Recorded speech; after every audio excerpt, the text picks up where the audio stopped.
We have dramatic news from Israel. Israel just attacked in Qatar the leadership of Hamas. We know that the remaining leadership is in Qatar. They are the decision makers. It was obvious that the moment they didn't want to do another partial deal, they were not relevant anymore. And we are moving towards the complete destruction of this organization and its leadership.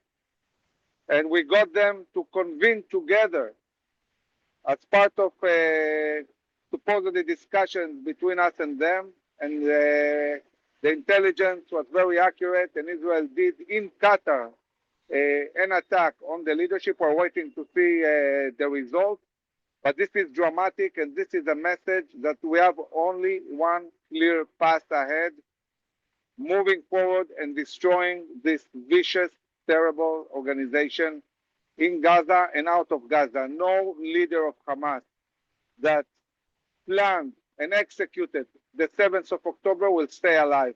They are going to be hunted just like the Nazis until every single one of them pays for the atrocities they did on the 7th of October and all the misery and all the loss of life that we experienced in the last 2 years, and not only because Hamas have been fighting them for a very, very long time, and it's time to destroy this organization. So this is a huge step ahead in moving towards total victory against Hamas and winning this war.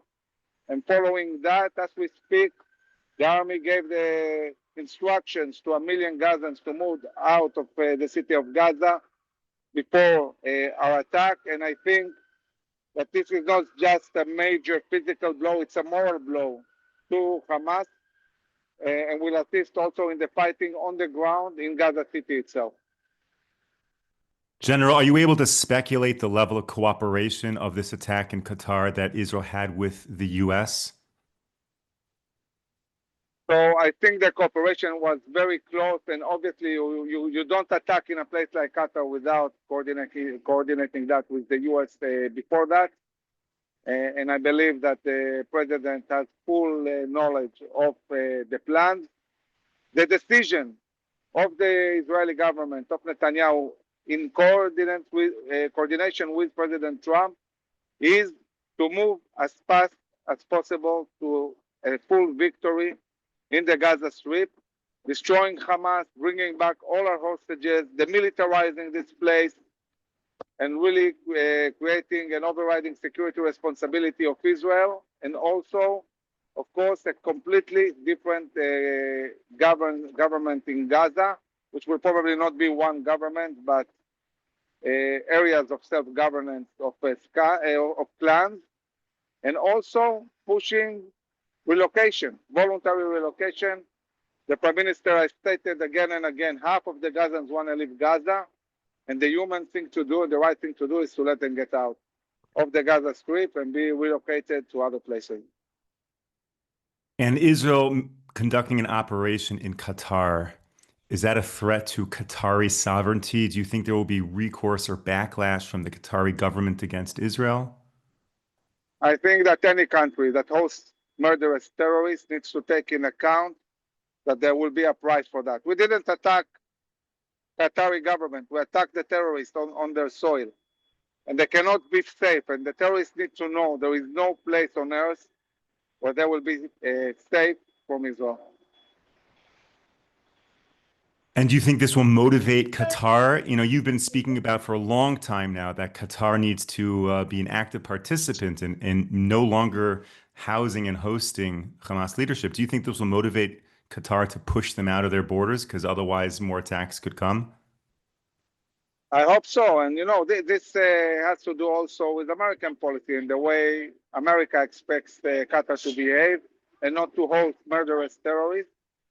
But they need to know there is no place they will be hosted, and Israel won't get them. So I think that this is a very clear message. We saw already the Chief of Staff 2 weeks ago in the Northern Command saying we will take out the leadership of Hamas. And now this mission was executed. We'll see the results soon. We don't know exactly the extent of success. But it seems that there was very accurate intelligence, and we are hoping that we managed to maximize the hit and hit the leadership. General, thank you so much for that last minute update amidst all of the very important things you are doing today. Anything else you'd like to share with us before we close out? So as you know, Moshe, I'm currently in Washington in meetings with the advisors of Trump, also in Capitol Hill, and also participating in a convention here. Very important meetings pushing Israeli sovereignty over vast areas in Judea and Samaria, and also,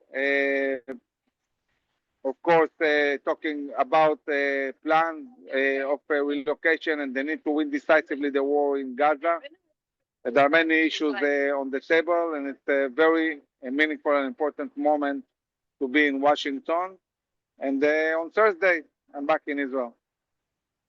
Very short trip, very meaningful trip. And I do imagine the attack in Qatar today will come up in conversation with U.S. policymakers, hopefully for the good. Definitely. General, thank you so much for joining. Always great to speak with you. Take care. Thank you very much. Bye-bye.